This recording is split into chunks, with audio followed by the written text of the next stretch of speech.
اس میں اللہ تعالیٰ جل شانہ نے اس شخص کی کہانی کو بیان کیا ہے جو قیامت کے دن جہنم کی طرف جا رہا ہوگا۔ کچھ لوگ اسے پوچھیں گے ما سلککم فی سقر، کہ تم جہنم میں کیوں جا رہے ہو؟ تو وہ جواب میں کہے گا لم نک من المصلین، کہ ہم نماز نہیں پڑھا کرتے تھے۔ آج جہنم میں جانے کا سبب نماز نہ پڑھنا ہے۔ پنجگانہ نماز ہر عاقل بالغ مرد اور عورت پر فرض کی گئی ہے، اور قرآن مجید میں مختلف صیغوں سے 700 سے زائد مرتبہ اس کی تاکید ارشاد فرمائی گئی ہے۔ سینکڑوں احادیث نماز کی تاکید، فضائل، ادا کرنے کی ترغیب اور نہ پڑھنے پر ترہیب میں وارد ہیں۔ اگر کوئی شخص نماز کا انکار کرتا ہے تو وہ دائرہ اسلام سے خارج ہے، لیکن اگر کوئی سستی کی وجہ سے نماز نہیں پڑھتا، صرف سستی کی وجہ سے نہیں پڑھتا، اللہ کا حکم جانتا ہے، اس کو کہا جائے آؤ نماز کو، تو وہ آگے سے مذاق نہیں کرتا یا نماز کا تمسخر یا استحقار نہیں کرتا، بلکہ بس اپنی سستی کی وجہ سے مسجد میں نہیں آتا۔ جو نماز کو ہلکا جانے، خفیف جانے، وہ بھی دائرہ اسلام سے خارج ہے اور کافر ہے۔ لیکن جو شخص اس کو اللہ کا حکم جانتا ہے اور اس کو پڑھنا اپنے اوپر ضروری سمجھتا ہے، لیکن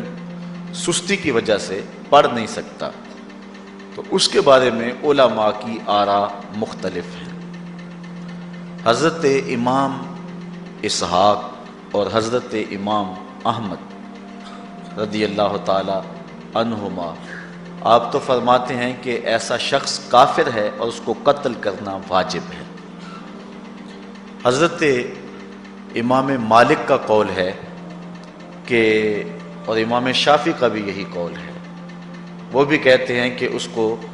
قتل کیا جائے گا اور بطور حد قتل کیا جائے گا۔ حضرت امام اعظم امام ابو حنیفہ علیہ رحمہ آپ فرماتے ہیں کہ بے نمازی کو قتل نہیں کیا جائے گا، بلکہ اس پر تعزیر نافذ ہوگی۔ یہ حاکم وقت کی ثواب دید پر ہے کہ وہ اس پر کیا سزا دیتا ہے، اور فرمایا اس کو 7 قید کیا جائے گا اور توبہ کے لیے اس کو زور دیا جائے گا۔ اگر وہ توبہ کر لے تو اس کو قید سے باہر نکال لیا جائے گا، ورنہ اس کو قید رکھا جائے گا۔ صحابہ کہتے ہیں کہ ہم کسی عمل کے تارک کو کافر نہیں سمجھتے تھے سوائے نماز کے تارک کے، اور آقا کریم علیہ السلام کا ایک فرمان ہے من ترک الصلاۃ متعمدا فقد کفر جہارا، جس نے جان بوجھ کے نماز چھوڑی اس نے اعلانیہ کفر کیا۔ امام اعظم امام ابو حنیفہ علیہ رحمہ وہ فرماتے ہیں کہ یہ حدیث محل ترہیب میں ہے،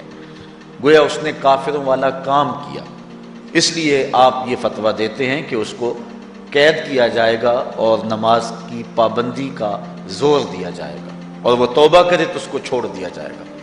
لیکن باقی ائمہ بعض کہتے ہیں اس کو حداً قتل کیا جائے، اور امام اسحاق اور امام احمد کہتے ہیں اس کو قتل کرنا واجب ہے۔ تو بے نمازی جو اللہ کے حکم کی پابندی سستی کی وجہ سے نہیں کرتا، یہ اس کے لیے حکم ہے۔ جو شخص تحقیر کرتا ہے نماز کی، ہلکا جانتا ہے، تمسخر اڑاتا ہے یا اس کا انکار کرتا ہے،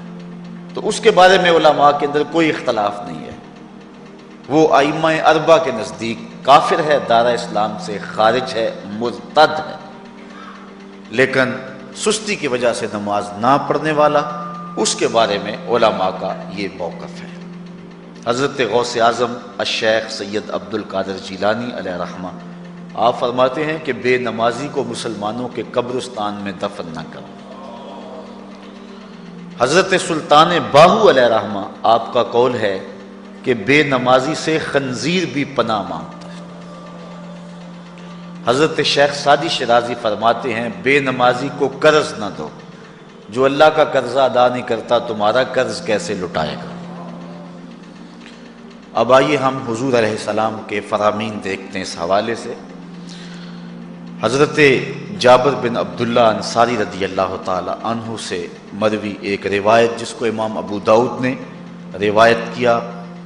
امام نسائی نے روایت کیا، دیگر محدثین نے روایت کیا۔ آقا کریم نے ارشاد فرمایا بین الرجل و بین الکفر ترک الصلاۃ، آدمی اور کفر کے درمیان ترک صلاۃ ہے، یعنی بندہ مومن اور بندہ کافر کے درمیان ترک صلاۃ ہے۔ جو نماز پڑھتا ہے وہ مومن ہے، اور جو نماز نہیں پڑھتا تو وہ کافروں والا کام کرتا ہے، یا دیگر ائمہ کے نزدیک وہ کافر ہے۔ یہ ترہیباً نہیں بلکہ یہ حکم ہے۔ اور حضرت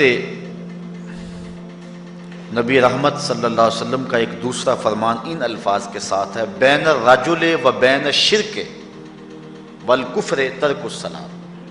شرک و کفر اور بندہ مومن کے درمیان نماز ترک کرنا ہے۔ حضرت امام ابن ماجہ نے ان الفاظ کے ساتھ روایت کو نقل کیا ہے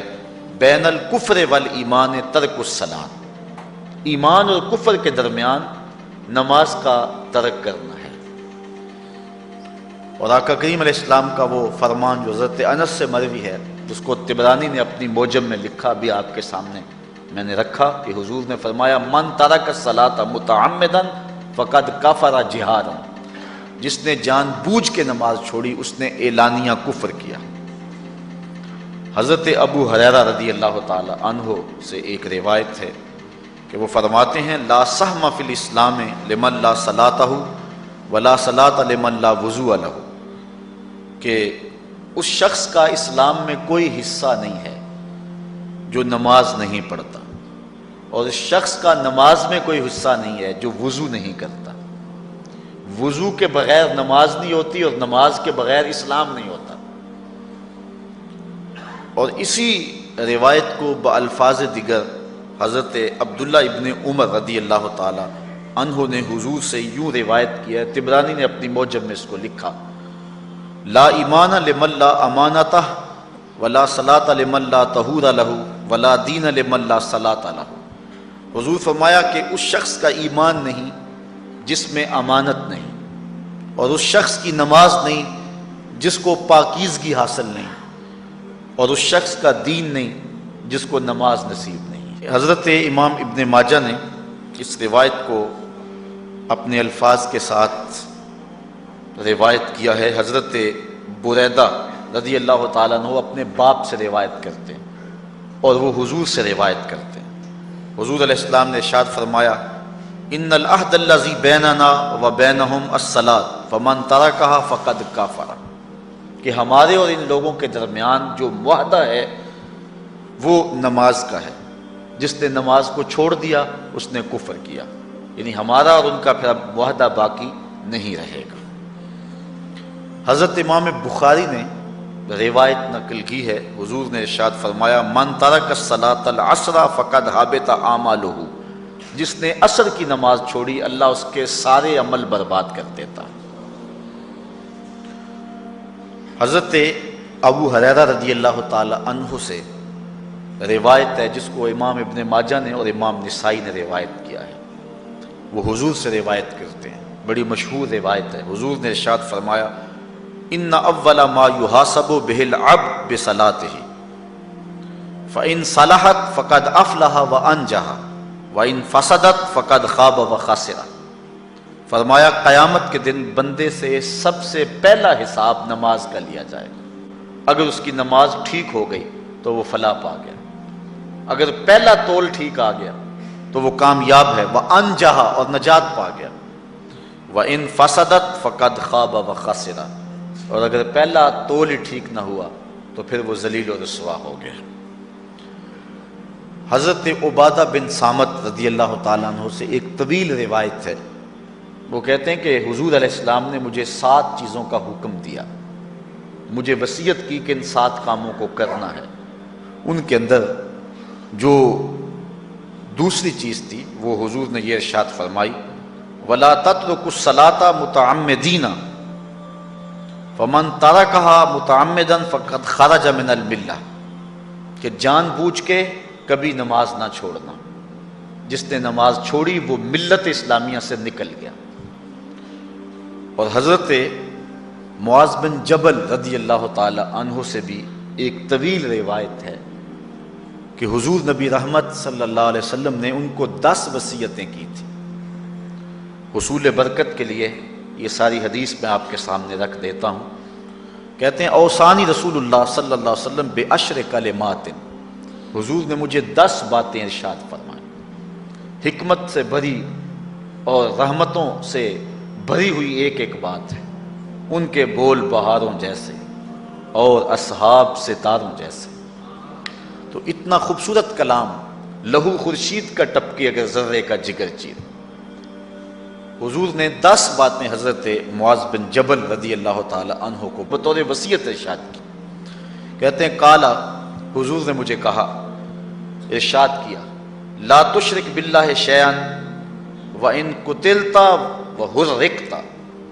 اللہ کے ساتھ کسی کو شریک نہ ٹھہرانا، اگرچہ تجھے قتل بھی کیا جائے اور تجھے آگ میں جلا بھی دیا جائے، کبھی بھی اللہ کے ساتھ شریک نہ ٹھہرانا۔ دوسری بات حضور نے مجھے یہ ارشاد فرمائی وَلَا تَعْصِ وَالِدَيْكَ وَإِنْ أَمَرَاكَ أَن تَخْرُجَ مِنْ أَهْلِكَ وَمَالِكَ، کہ اپنے والدین کی کبھی نافرمانی نہ کرنا،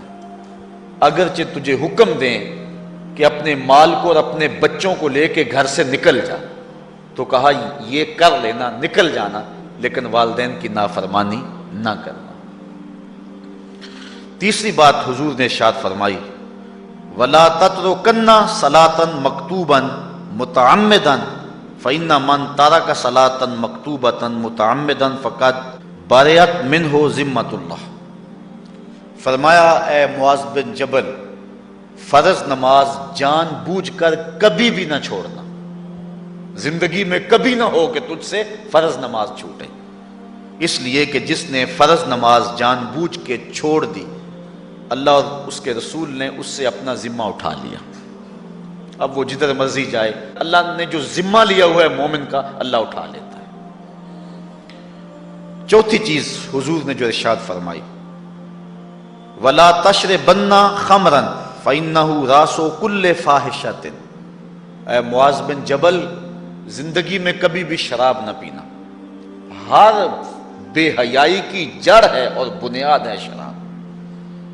پانچویں چیز کہتے ہیں حضور نے جو مجھے ارشاد فرمائی وہ یہ تھی وَإِيَّاكَ وَالْمَعْصِيَةَ فَإِنَّ بِالْمَعْصِيَةِ حَلَّ سَخَطُ اللَّهِ، کہا کبھی اللہ کی نافرمانی نہ کرنا، اللہ کی نافرمانی سے اللہ کی ناراضگی مول لینے والی بات ہے، اللہ تعالیٰ کی معصیت سے اس کی ناراضگی جائز ہو جاتی ہے، حلال ہو جاتی ہے۔ اور چھٹی چیز کہتے ہیں حضور نے یوں ارشاد فرمائی وَإِيَّاكَ وَالْفِرَارَ مِنَ الزَّحْفِ وَإِنْ هَلَكَ النَّاسِ، کہا جب محاذ پہ ڈٹا ہونا تو کبھی پیٹھ نہ پھیرنا، اگرچہ لاشیں جو ہیں وہ گر رہی ہوں اور لوگ ہلاک ہو رہے ہوں، سارے لشکر کے ہلاک ہو جانے کا ڈر بھی ہو، لیکن کہا معاذ بن جبل میں تمہیں وصیت کرتا ہوں کبھی پیٹھ پھیر کے بھاگنا نہیں ہے۔ حضور نے کہتے ہیں مجھے جو 7ویں چیز ارشاد فرمائی وہ یہ تھی وَإِنْ أَصَابَ النَّاسَ مَوْتٌ فَاصْبُتْ، اگر تو کسی ایسے علاقے میں رہتا ہو جہاں موت آ جائے، کوئی بیماری آ جائے موت والی، تو علاقہ چھوڑ کے بھاگنا نہ، وہیں رہنا، تیری قسمت میں زندگی ہوئی تجھے کوئی موت دے نہیں سکتا، اور اگر موت تیرے لیے لکھی گئی ہے تو جہاں مرضی چلا جائے تو موت سے بچ نہیں سکتا، اس لیے ایسے مقام سے بھاگ کر نہ جانا، وہیں ڈٹے رہنا اور وہیں رکے رہنا۔ 8ویں چیز کہتے ہیں حضور نے مجھے ارشاد فرمائی وَأَنفِقْ عَلَىٰ أَهْلِكَ مِن طَوْلِكَ، کہا اللہ نے تجھے جو وسعت دی ہے، تجھے جو مال دیا ہے، اس کو اپنی اولاد پر کھل کے خرچ کرنا، اپنی اولاد سے بخل نہ کرنا، اولاد کے معاملے کے اندر جہاں ان کی ضرورت ہو اس کو کھل کے پورا کرنا ہے۔ اور حضور نے 9ویں بات جو ارشاد فرمائی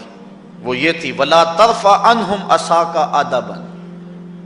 اپنی اولاد کو ادب سکھانے کے لیے ڈنڈا نہ چھوڑنا، عصا ہمیشہ لٹکا کے رکھنا، کوڑا باندھ کے رکھنا۔ اور 10ویں چیز کہتے ہیں حضور نے جو مجھے ارشاد فرمائی، وَأَخْفِهِمْ فِي اللَّهِ، اپنی اولاد کے دل میں اللہ کا خوف ڈالتے رہنا، اللہ کا ڈر پیدا کرنا اپنی اولاد کے اندر۔ تو نے اپنی اولاد کو یونیورسٹیوں اور کالجوں تک پہنچایا، بیرون ملک سے بھی تعلیم دلوائی، لیکن اللہ کا خوف نہ سکھایا۔ اللہ کا خوف سکھانا اپنی اولاد کو، ایسے لوگوں کی صحبت میں بٹھانا جن کی صحبت میں بیٹھ کر اللہ کا خوف پیدا ہو جائے، ان کو ایسی کتابیں لا کے دینا کہ جن سے خشیت الہی ان کے سینے میں پیدا ہو۔ اگر تو نے سب کچھ دے دیا، عالی نسب بنگلے دے دی اپنی اولاد کو، تو نے جو ہے وہ بہت اچھی تعلیم دلوا دی اپنی اولاد کو، دنیاوی سوسائٹی کے اندر ان کا وقار بہت بلند ہو گیا، تو نے سب کچھ دے دیا اپنی اولاد کو، اللہ کا خوف نہیں دیا تو کچھ بھی نہیں دیا۔ تو حضور نے جو 10ویں وصیت حضرت معاذ بن جبل کو کی وہ یہ ہے کہ انہیں اللہ سے ڈراتے رہنا، اللہ تعالیٰ کا خوف، ان کی خشیت ان کے سینے میں پیدا کرنا۔ اللہ اکبر۔ حضور کا ایک اور فرمان سنیے، حضور نے فرمایا کہ جو شخص نماز چھوڑتا ہے، ایک طویل حدیث ہے جس کا یہ حصہ ہے، وَكَانَ يَوْمَ الْقِيَامَةِ مَعَ قَارُونَ وَفِرْعَوْنَ وَحَامَانَ وَأُبَيِّ بْنِ خَلَف، جو نماز ترک کرتا ہے قیامت کے دن قارون کے ساتھ، فرعون کے ساتھ، حامان کے ساتھ اور ابی ابن خلف کے ساتھ کھڑا کر دیا جائے گا۔ جس صف میں اللہ کے دشمن کھڑے ہوئے ہوں گے، بے نوازی کو بھی اس صف میں کھڑا کر دیا جائے گا۔ کتنی رسوائی ہے، کتنی ذلت ہے۔ کوئی بندہ یہ گوارا کرتا ہے کہ مجھے اس صف میں کھڑا کر دیا جائے جس میں دشمنان خدا کھڑے ہوں، دشمنان رسول کھڑے ہوں، میری کوئی بہن، میری کوئی بیٹی کیا یہ گوارا کر سکتی ہے کہ اس کو حضور پہ کانٹے پھینکنے والی ام جمیل کے ساتھ کھڑا کر دیا جائے، اس کو حضور کو اذیت دینے والی عورتوں کے ساتھ کھڑا کر دیا جائے؟ نہ میری کوئی بہن اور نہ کوئی میری ماں اس بات کو گوارا کرتی۔ تو جب ہم یہ گوارا نہیں کرتے تو پھر ہمیں عزم کرنا چاہیے کہ آج کے بعد نماز نہیں چھوڑنی ہے۔ میں نے کسی جگہ پہ یہ بات بیان کی اور ساری گفتگو اسی عنوان سے ہوئی، کچھ ماحول ایسا بنا ہوا تھا، تو مجھے بعد میں صابر نامی وہاں کے ایک ساتھی نے فون کیا 2 یا 3 دن کے بعد، کہنے لگا کہ ہماری بستی میں ایک شخص بھی بے نمازی نہیں رہا ہے۔ اس حدیث کا زور اتنا ہے، اس حدیث کا وزن اتنا ہے۔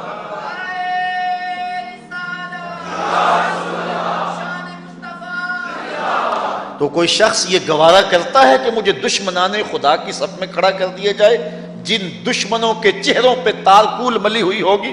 اور ان پر لعنتیں برس رہی ہوں گی، اور دنیا کے اوپر سب سے رسوائی زیادہ ان لوگوں کو ہوگی، تو کوئی شخص بھی یہ گوارا نہیں کرتا۔ ہم تو ان کے سائے سے بھی بچنا چاہتے ہیں۔ میرے مالک، ہمارا حشر ان کے ساتھ نہ کرنا، ہمارا حشر تو ابو بکر و عمر کے ساتھ کرنا، ہمارا حشر تو عثمان غنی کے ساتھ کر دینا، ہمارا حشر تو مولا کائنات کے ساتھ کر دینا۔ مالک، ہمارا حشر بریلی کے امام احمد رضا کے ساتھ کر دینا،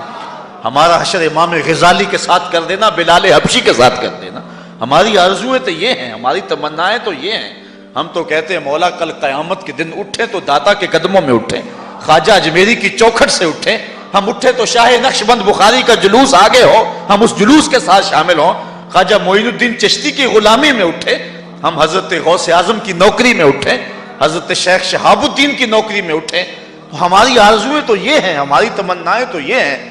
لیکن اگر ہم یہ چاہتے ہیں کہ ہم ان لوگوں کے ساتھ اٹھیں تو پھر ایک نماز بھی ترک نہیں کرنا ہوگی،